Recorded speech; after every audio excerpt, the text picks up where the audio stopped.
سرن سرن کہاں ہو تم سرن مجھے بچاؤ سرن ہائے سرن مجھے بچاؤ.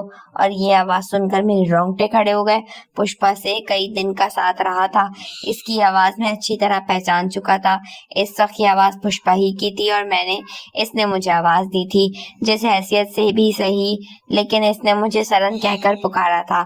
یہاں میں بے اختیار ہو گیا. تمام احتیاط بالائے طاق رکھ کر میں اس جانب دوڑا جدھر سے یہ آوازیں آ رہی تھیں, اور تھوڑی دیر کے بعد مجھے اچھی خاصی اٹھا پٹک کی آوازیں سنائی دی.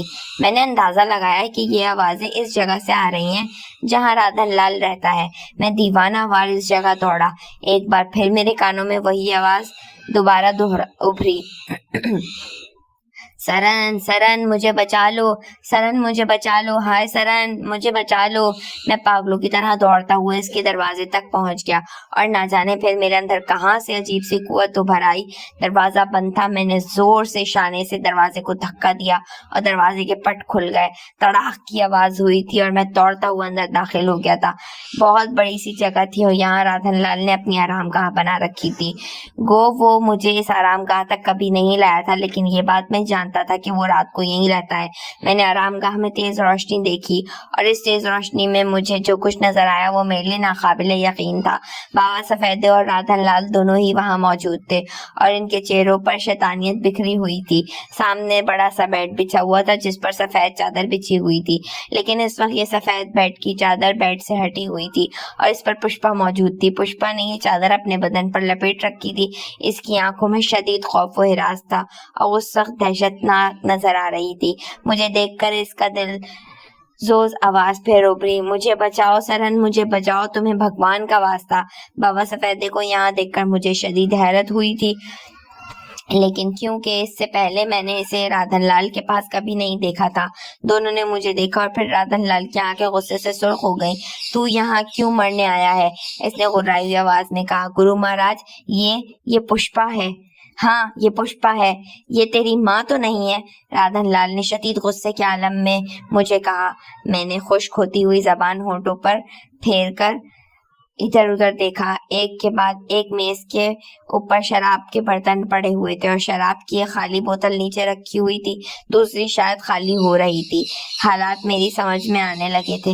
میں نے بھرائی ہوئی آواز میں کہا, گرو مہاراج کے بچے دفع ہوتا ہے کہ نہیں؟ مگر مہاراج. ارے کیا اگر مگر لگا رکھی ہے تو نے؟ جانتا ہے گرو کا درجہ کیا ہوتا ہے؟ اس کی زبان سے نکلا ہوا ہر لفظ حکم کا لہجہ رکھتا ہے, اور تو اپنے گرو کا حکم نہیں مان رہا. اس سے بابا سفیدے نے کہا. دونوں کی شخصیتیں میرے لیے محترم تھیں, بڑا احترام کرتا تھا میں ان دونوں کا, لیکن اس وقت جو کچھ دیکھ رہا تھا اسے دیکھ کر فیصلہ کرنا میرے لیے مشکل نہیں تھا. مجھے وہ چیخیں بھی یاد آ رہی تھی جو اس سے پہلے میں سنتا رہا تھا. کیا ان چیخوں کا راز بھی یہی تھا؟ میں واپس نہ پلٹتا تو ان دونوں کو مزید غصہ آ گیا. کیسا ڈھیٹ ہے یہ؟ ارے میں کہہ رہا ہوں تو جاتا ہے کہ نہیں یہاں سے؟ رادھن لال نے کہا. جاتا ہوں گرو مہاراج, مگر یہ پشپا. نہیں سرن نہیں, بھگوان کے لیے نہیں. یہ لوگ میری عزت لوٹنا چاہتے ہیں سرن. انہوں نے مجھے اغوا کر لیا ہے. میں تمہارے ساتھ آ رہی تھی سرن. بک بک کر بند کر کتیا.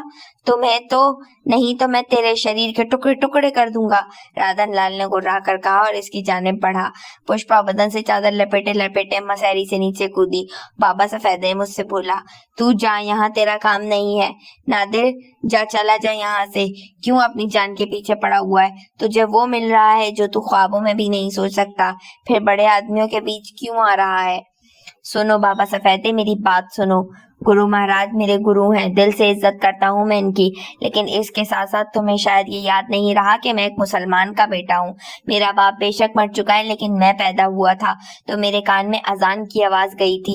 اس کے بعد میں نے کوئی تعلیم حاصل نہیں کی, لیکن اتنا میں جانتا ہوں کہ ایک مسلمان کسی ایسی لڑکی کی عزت لوٹتے ہوئے نہیں دیکھ سکتا جو مظلوم اور بے کس ہو.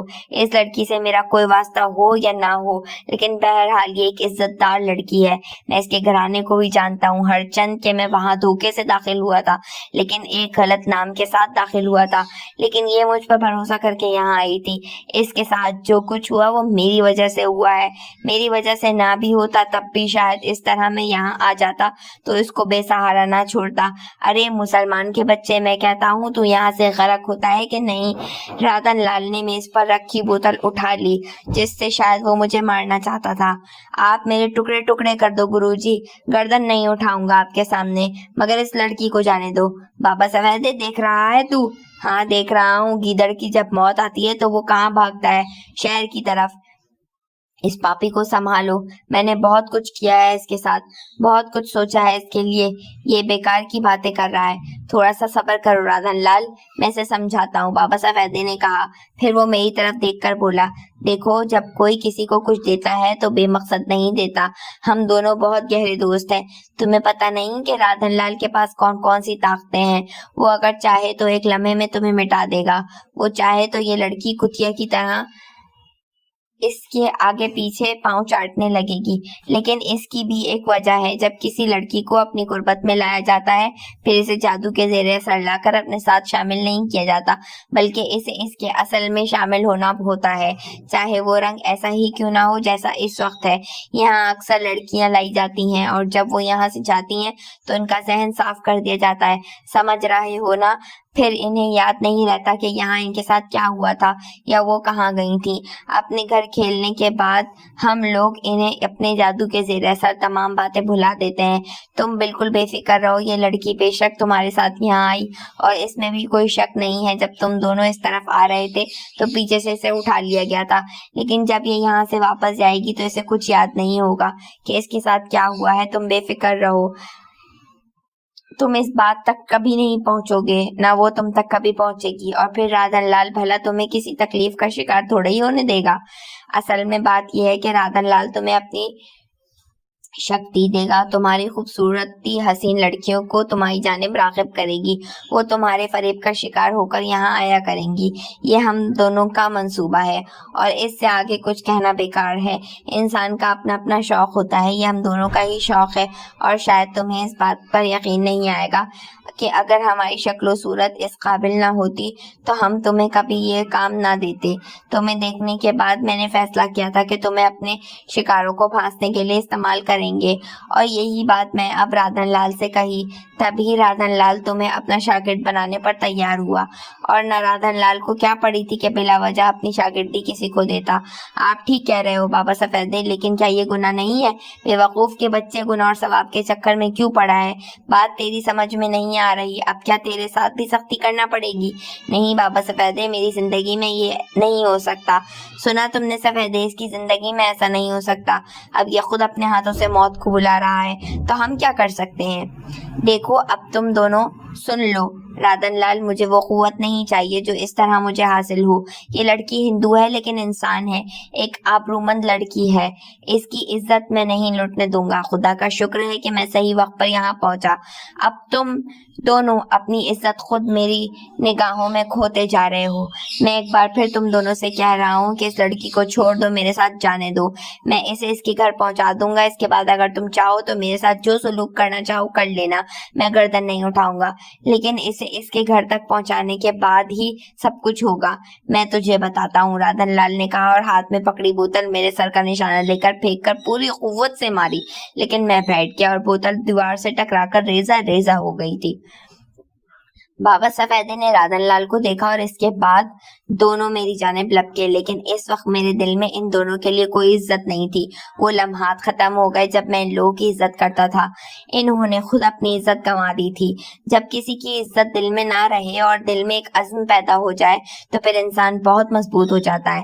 ان دونوں نے مجھ پر حملہ کیا, لیکن میں نے دونوں ہاتھ پھیلائے اور دونوں کی گردنیں اپنے دونوں ہاتھوں کے شکنجے میں کس لیں. پھر میں نے کہا, پشپا تم اپنا لباس پہن لو, کہاں ہے تمہارا لباس؟ ان پاپیوں نے پشپا کی سسکیاں پھر ابھرنے لگیں. تمہیں معلوم ہے وہ کہاں ہے؟ ہاں اس الماری میں بند کر دیا ہے انہوں نے، جاؤ اپنا لباس نکالو۔ میں نے کہا ان دونوں کو ایک دم اندازہ ہو گیا کہ میری جسمانی قوت ان سے کہیں زیادہ ہے۔ ظاہر ہے وہ عمر رسیدہ تھے، بدکار تھے، جسموں میں جان نہیں تھی۔ اب یہ الگ بات تھی کہ ان کی جادوئی قوتیں الگ الگ حیثیت رکھتی ہوں، لیکن نہ جانے کیوں اس وقت وہ اپنی جادوئی قوتیں مجھ پر نہیں آزما رہے تھے۔ وہ میرے بازوؤں سے نکلنے کی کوششیں کر رہے تھے، لیکن میں نے ان کی گردنیں اس طرح بھینچ رکھی تھی کہ وہ اپنی ہر کوشش میں ناکام ہو رہے تھے۔ پشپا دوڑ کر گئی، اس نے الماری سے اپنا لباس نکالا، پھر مجبوری کے عالم میں اس نے ہمارے سامنے ہی زیبتن کر لیا۔ جب اس نے لباس پہن لیا تو میں نے اس سے کہا اب جاؤ دروازے سے باہر نکل جاؤ، خبردار اگر اس دروازے سے باہر قدم رکھا تو۔ رادن لال نے پوری قوت سے کہا اور اس کے بعد اس نے پوری قوت لگا کر اپنے آپ کو چھڑا لیا۔ پھر اس نے میز پر میری کمر پر زوردار گھوسے لگائے اور ان ضربوں نے مجھے اچھی خاصی تکلیف دی۔ تکلیف تو ہوئی، بابا سفیدے بھی میری گرفت سے نکل گیا۔ اچانک ہی میں نے ان دونوں کو دیوار کی جانب دوڑتے ہوئے دیکھا۔ اس دیوار پر ڈیکوریشن کے طور پر لمبی لمبی کلاڑیاں سجی ہوئی تھیں۔ وہ کلاڑیاں دو تھیں تو صرف ڈیکوریشن کی چیزیں، لیکن بہرحال ان کے پھل خاصے تیز اور چمکدار تھے، دونوں ان کی جانب لپکے۔ میں ایک لمحے میں صورتحال کو سمجھ گیا تھا۔ میری چھلانگ ان سے تیز رفتار تھی اور اس سے پہلے کہ وہ وہاں تک پہنچتے میں ان کلاڑیوں تک پہنچ گیا اور پھر میں نے ان میں سے ایک کلاڑی اتار ہی لی۔ کلاڑی جیسے ہی میرے ہاتھ میں آئی دونوں رک گئے، اب وہ خشک ہونٹوں پر زبان پھیر رہے تھے۔ بابا سفیدے نے اچانک ہی زمین پر لوٹ لگائی اور میری ٹانگوں کو اپنی گرفت میں پھنسانے کی کوشش کی، لیکن میں نے کلاڑی کا وار کیا اور بابا سفیدے کی ٹانگ ران کے پاس سے کاٹ دی۔ وہ ماہی بیاب کی طرح تڑپنے لگا اور رادن لال نے اس موقع سے فائدہ اٹھا کر میری بغلوں میں ہاتھ ڈال کر کمر پر قینچی لگا دی، لیکن میرا ہاتھ آزاد تھا۔ میں نے احتیاط کے ساتھ کلاڑی اٹھا کر اس کی پشت میں ماری اور اس کی پشت زخمی ہو گئی۔ وہ پیچھے ہٹا تو میں نے کلاڑی پوری قوت سے گھمائی اور میرے ذہن میں ایسا کوئی خیال نہیں تھا کہ میں ایسا عمل کروں، اور کلاڑی سیدھی اس کی گردن کی جانب لپکی اور پھر وہ منظر بڑا ہوشربا تھا جس میں نے رادن لال کی گردن کٹ کر دور گرتے ہوئے دیکھا تھا۔ اس کی گردن سے خون فواروں کی طرح بلند ہو گیا تھا اور اس کا بے گردن کا دھڑ نیچے زمین پر پڑا تڑپ رہا تھا، اور اسی دوران بابا سفیدے نے ایک بار پھر کوشش کی اور اپنی کٹی ہوئی ٹانگ پر اٹھا۔ اس نے کلاڑی پر ہاتھ ڈالا اور کلاڑی دیوار سے اتار لی۔ یہ دوسری کلاڑی تھی۔ پھر اس نے کلاڑی گھمائی، لیکن میں بھی ہوشیار ہو گیا تھا۔ میں نے اس کے وار کو اپنی کلاڑی کے دستے پر روکا، اسے پوری قوت سے دبا کر نیچے کر دیا، پھر اس پر پاؤں رکھا اور دوسرے لمحے ہی میں نے کلاڑی فضا میں بلند کی۔ اب مجھ پر بھی خون سوار ہو گیا تھا۔ بابا سفیدے کی کھوپڑی دو ٹکڑوں میں تقسیم ہو گئی تھی اور اس کے بعد کھیل ختم ہو گیا تھا۔ ان دونوں کی لاشیں زمین پر پڑی ہوئی تھیں اور پشپا دیوار سے ٹکی ہوئی تھر تھر کانپ رہی تھی۔ اس کے رخسار آنسوؤں سے تر تھے اور اس کا چہرہ خوف و دہشت کی تصویر بنا ہوا تھا۔ میں نے حقارت سے ان دونوں کی لاشوں کو دیکھا، پھر اپنے آپ کو۔ خون کے چھینٹے میرے لباس پر پڑے ہوئے تھے، لیکن مجھے ان کی پرواہ نہیں تھی، میں بالکل ٹھیک ٹھاک تھا۔ میں نے کلاڑی ایک جانب پھینکی اور پھر پشپا کی طرف دیکھا، پھر آہستہ سے بولا، پشپا تم محفوظ ہو، اپنے آپ کو سنبھالو۔ پشپا نے کوئی جواب نہ دیا، وہ بس بدستور دیوار سے لگی تھر تھر کانپتی رہی۔ یہاں میرے اور لباس بھی موجود تھے۔ باہر نکلنے سے پہلے لباس تبدیل کرنا ضروری تھا۔ میں نے پشپا سے کہا، سنو پشپا، یہ دونوں شیطان اب جہنم رسید ہو گئے ہیں، اور یہ بات مجھے اچھی طرح معلوم ہے کہ یہاں اس وقت ان دونوں کے سوا اور کوئی نہیں۔ ویسے بھی یہاں بہت کم لوگ آتے ہیں اور صرف وقت پر آتے ہیں، اس لیے اب تمہیں کسی اور سے ڈرنے کی کوئی ضرورت نہیں، نہ کوئی خطرہ ہے۔ میرے یہ کپڑے خون آلود ہو گئے ہیں، انہیں تبدیل کرنا ضروری ہے۔ اگر تم اس کمرے میں ان لاشوں کے پاس نہ رک سکو تو میرے ساتھ آؤ۔ آؤ پشپا، ہمت کرو، میں تمہیں اب اتنی تفصیل بتا دوں گا کہ تمہارے ذہن کی الجھن دور ہو جائے گی۔ خدا کا شکر ہے کہ میرے بر وقت پہنچ جانے سے تمہاری عزت بچ گئی۔ پشپا نے کوئی جواب نہیں دیا تو میں آگے بڑھ کر اس کے قریب پہنچ گیا۔ پشپا، میں نے آواز دی۔ ہاں ہاں، اس کی لرزتی ہوئی آواز ابھری اور پھر دوڑ کر وہ مجھ سے لپٹ گئی۔ اس نے اپنا سر میرے سینے پر رکھ دیا اور زاروں قطار رونے لگی۔ نہ جانے کیوں میرا ہاتھ اس کے سر پر پہنچ گیا۔ میں نے کہا، نہیں پشپا، بہرحال مجھے اس تمام کارروائی کا افسوس ہے، لیکن آؤ میرے ساتھ آؤ۔ میں نے کہا اور اسے سنبھال کر بازو کو سہارا دے کر اپنے ساتھ باہر لے آیا۔ پھر میں اپنی رہائش گاہ پہ پہنچا۔ پشپا تمام چیزیں حیرانی سے دیکھ رہی تھی۔ رفتہ رفتہ اس کے حواس بحال ہوتے جا رہے تھے۔